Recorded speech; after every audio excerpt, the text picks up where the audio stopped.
Every year, millions of people come to Sydney's Luna Park to have fun, buy popcorn, ride the carousels, and take pictures at the entrance.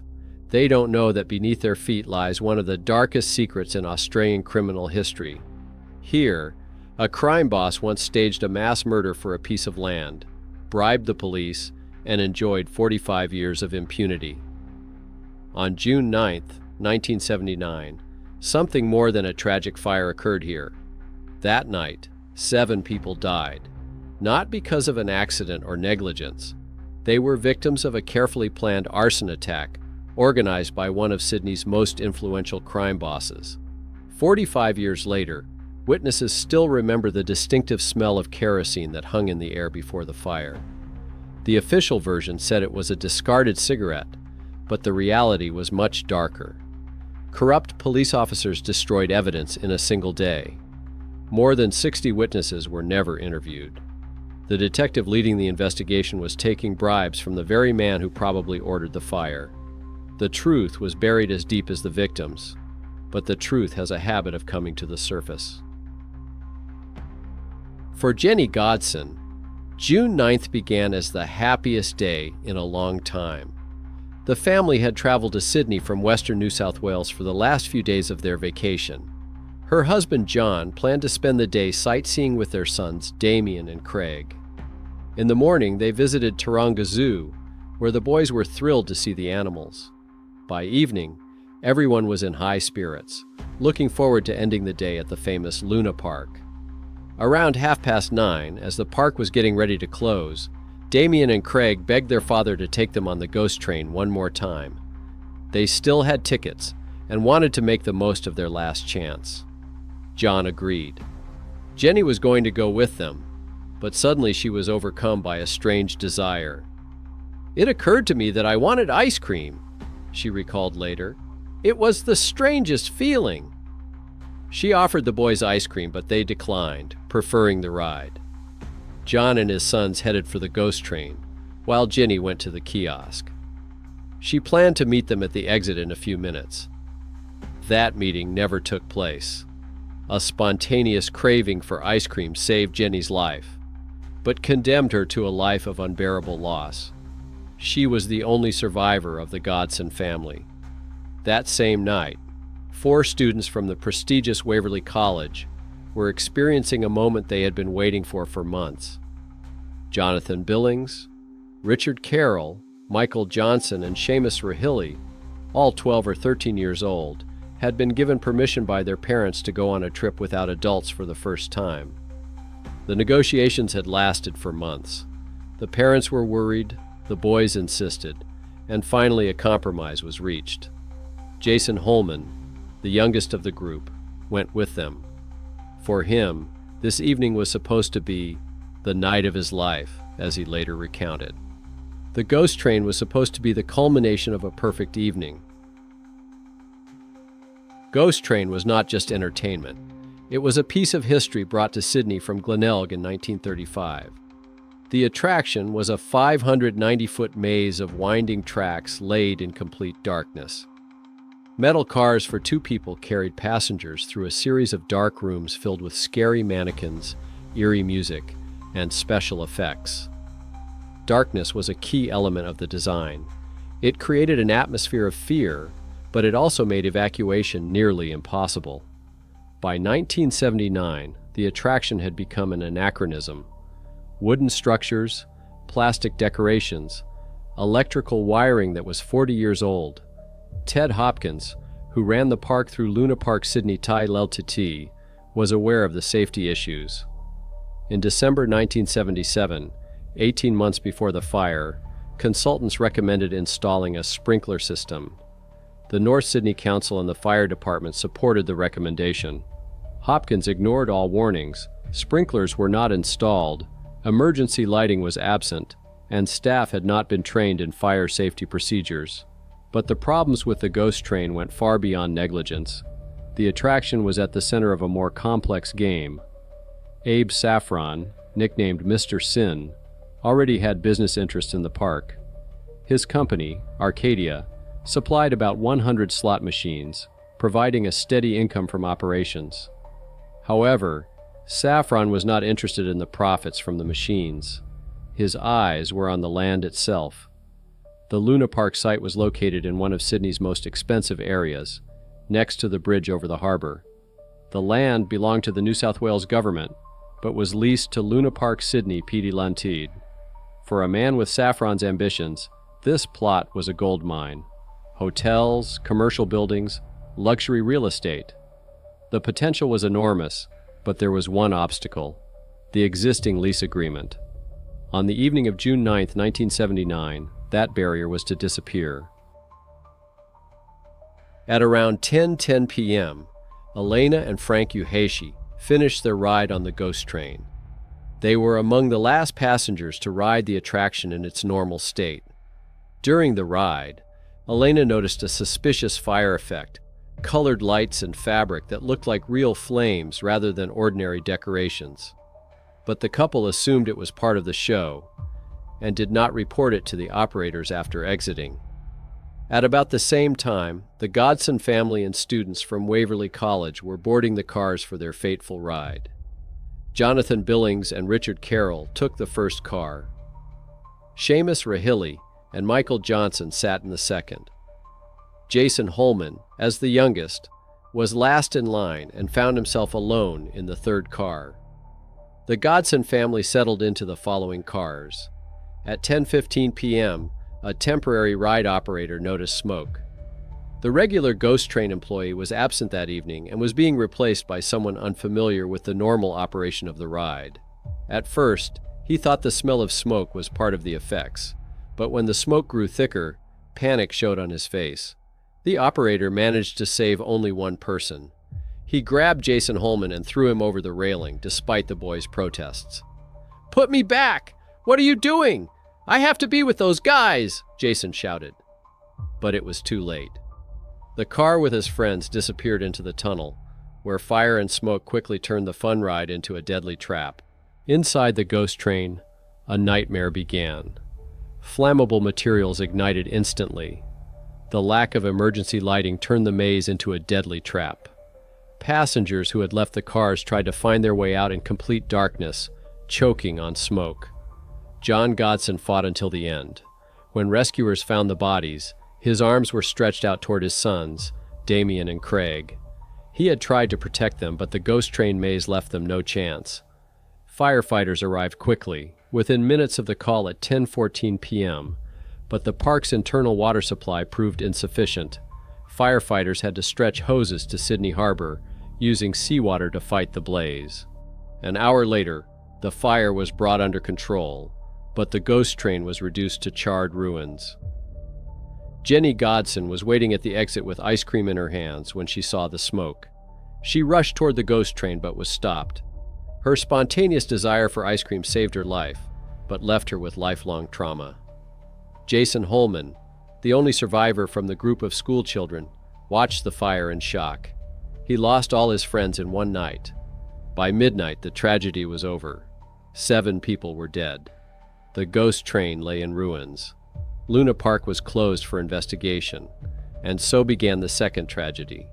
The tragedy of a cover-up that would last for decades. Coroner Kevin Anderson arrived at the scene with a ready-made version of events.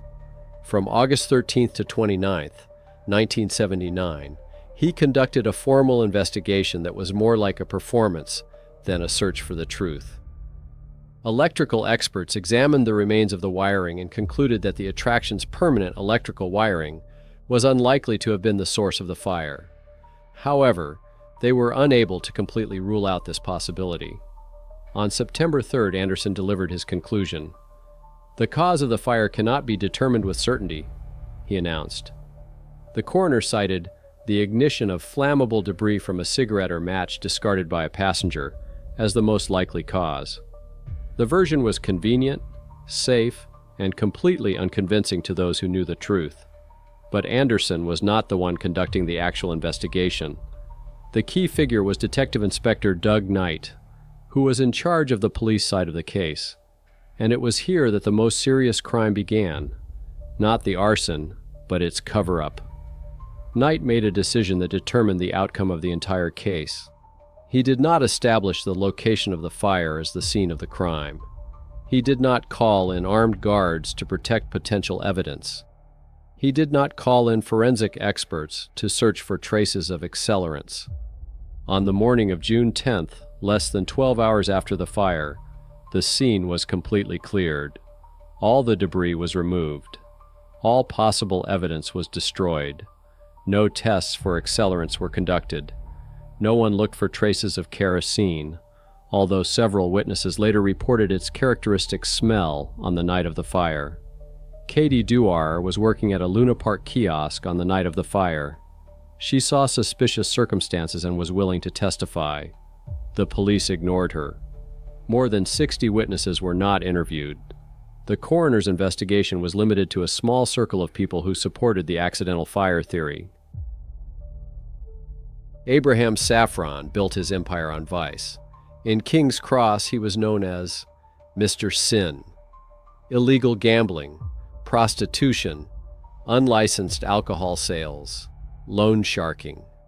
By 1979, Safran controlled a significant portion of Sydney's criminal underworld. But his ambitions went far beyond traditional crime. He wanted to become a respectable property developer, and for that he needed land. Arson was Safran's trademark. In the 2 years after the Ghost Train fire, he was linked to 7 other arson attacks. The Anglers Club in Crow's Nest burned down a month after the Ghost Train. The Wonder Center in King's Cross, the Venus Room on Orwell Street, the Fonzie's video game arcade. All followed the same pattern. Kerosene as an accelerant, nighttime to minimize witnesses, combustible materials in the buildings to spread the fire quickly. On the night of the Ghost Train fire, several witnesses saw a group of men near the attraction.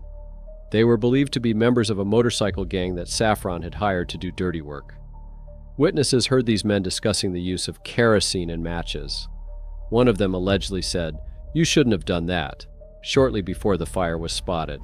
The strongest accusation against Safran came from his own family. In 2007, his niece, Anne Buckingham, gave an interview to the Sydney Morning Herald. She claimed that Safran had organized the Ghost Train fire as part of a plan to take over the lease of Luna Park. No one was supposed to die, Buckingham insisted. According to her, the fire was planned to force the tenants to give up the land. But something went wrong. Buckingham later recanted her statement, and Safran's son Alan categorically denied his father's involvement. Safran did not work alone. His partner Jack Rucklin controlled the supply of slot machines and had business ties to Luna Park. Todor Maximovich, known as Tosha Fakel, was an arsonist on Safran's team. Coroner Neville Walsh recommended that both be charged with conspiracy to commit arson, but no charges were ever brought. The Luna Park site was worth millions of dollars. Its location next to the bridge over the harbor made it ideal for commercial development. Arcadia had already supplied 100 slot machines to the park, providing Safran with insider information about the business's financial condition. But Safran miscalculated. He planned to intimidate the tenants into giving up their leases. Instead, he became responsible for a mass murder. Doug Knight wasn't just a bad detective. He was a corrupt cop who turned covering up the truth into an art form. Former colleagues called him a fixer, someone who solved problems for those who could pay, and Abe Safran could definitely pay. Paul Egg, a former detective who worked at the time, didn't mince words. According to him, Knight took bribes from crime bosses, including Safran. He tampered with evidence, suppressed testimony, and intimidated people who could tell the truth. The investigation into the Ghost Train fire was the pinnacle of his craft. Knight's corruption was well known long before 1979. The Moffat Royal Commission in 1973 to 1974 had already established his links with Jack Rucklin, Safran's partner. The commission criticized both men for their corrupt relationship. But Knight continued to work, and by 1979 had risen to the rank of detective inspector, which gave him even more opportunities for abuse. The clearing of the fire scene on June 10th was not a mistake, but a deliberate destruction of evidence. Knight ignored all protocols. Not only did he not look for evidence of arson, He actively prevented it from being found. Witnesses who could have provided information about suspicious individuals were not interviewed. Intimidating witnesses was another tool in Knight's arsenal. Eggers claimed that the detective created an atmosphere of fear around the case, making it clear to people that their testimony was not welcome. In the criminal world of King's Cross, everyone knew about Saffron's influence. Park employees and witnesses may have feared retaliation if they decided to tell the truth. Police records related to the initial investigation later disappeared or were destroyed. Testimony that could have pointed to arson did not make it into the official reports. An investigation by the National Crime Agency in the 1980s found that many documents related to Saffron's activities were unavailable. A culture of collusion protected not only Saffron but the entire system. Admitting arson in the ghost train case would have meant admitting police corruption, investigative incompetence, and the failure of the justice system. It was easier to stick with the discarded cigarette theory than to expose the festering wound of institutional corruption. The truth about the ghost train fire might have remained buried forever if it weren't for the persistence of one man. Martin Sharp, a well-known artist and publisher, made the search for the truth his life's work. Since the early 1980s, he had methodically collected documents, photographs, witness interviews, and police reports, creating an independent archive of material about the fire. Sharp was convinced that the fire was deliberate and organized with the aim of seizing the Luna Park land. By the time Sharp died in 2013, his archive contained unique material that had never been seen by official investigators. Original interviews with people who were afraid to speak out in 1979. Documents that showed links between various figures in the case. After Sharp's death, his archive fell into the hands of the Australian Broadcasting Corporation, ABC. Journalist Caro Meldrum Hanna took on the task of creating a documentary that changed perceptions of the case. Exposed the Ghost Train Fire was released in 2021 and had the effect of a bombshell. The film introduced new witnesses who had not been interviewed 42 years earlier. The most dramatic moment was an interview with Paul Egg, a former detective who openly accused Doug Knight of corruption. Egg described Knight as a fixer who took bribes from criminal figures and suppressed inconvenient evidence. For the first time, a high-ranking police officer publicly linked the failure of the investigation to corruption. The public reaction was immediate and powerful. Thousands of Australians signed petitions demanding a new investigation. The families of the victims, who had been fighting for justice for decades, finally received public support. Jenny Godson, who lost her husband and 2 sons, publicly backed calls for a review of the case. In April 2021, a month after the film's release, the New South Wales Police Force established Strike Force Sedgman to review the case. For the first time in 42 years, the authorities acknowledged the need for a new investigation. A team of detectives was tasked with examining all new evidence and determining whether it was sufficient to reopen the case. Strike Force Sedgman's work took 3 years. In September 2024, the team submitted a classified report to Coroner Teresa O'Sullivan. The contents of the report have not been disclosed, but the fact that it was submitted to the coroner indicates that the detectives found enough material to review the official conclusions of 1979. On October 28, 2024, a court hearing was held to consider the possibility of a second coroner's inquest. The families of the victims and their representatives were given access to an edited version of the Strike Force Sedgman report.